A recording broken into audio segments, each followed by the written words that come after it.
బీచ్కి వస్తావా? పక్కనే లాడ్జ్ ఉంది సార్, చాలా బాగుంటది. లాడ్జ్ కాదురా బాబు, ఆర్కే బీచ్కి పోని. ఎక్కండి.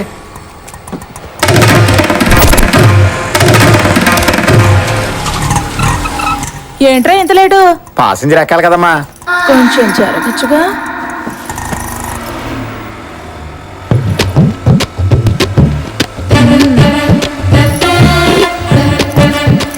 అనయ్య అన్నీ మాట్లాడావా? నేనేం మాట్లాడలేదు, నువ్వే మేనేజ్ చేసుకోమ్మా.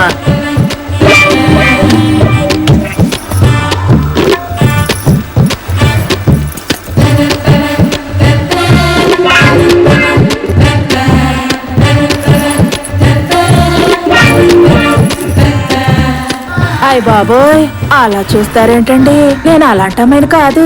పోలీసుల కోసమే ఈ ఫ్యామిలీ సెటప్. అరగంట ఉంటావా లేదా గంట ఉంటావా చెప్పు.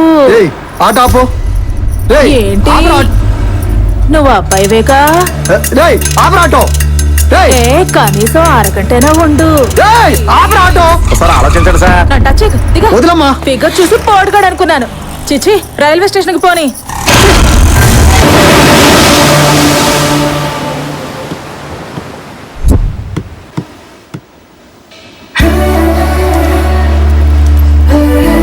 ప్రపంచంలో ప్రతి పని స్వార్థంతో ముడిపడి ఉంది, ఒక్క ప్రేమ తప్ప. నాకు ఐశ్వర్యరాయ్ అక్కర్లేదు, నన్ను అర్థం చేసుకునే మంచి అమ్మాయి దొరికితే చాలు. ఈ అమ్మాయిని చూస్తే నాకు అలాంటి ఫీలింగే కలుగుతుంది.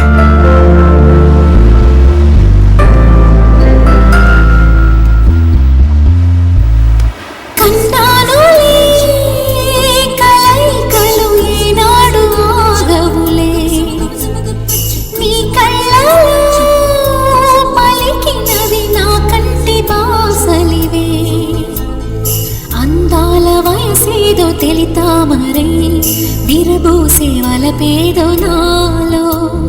నీ పేరు నా పేరు తెలుసా మరి, హృదయాల కథ మారే నీలో. బలపందుకే కలిపేనులే ఒడి చేరే వయసిన్నడా.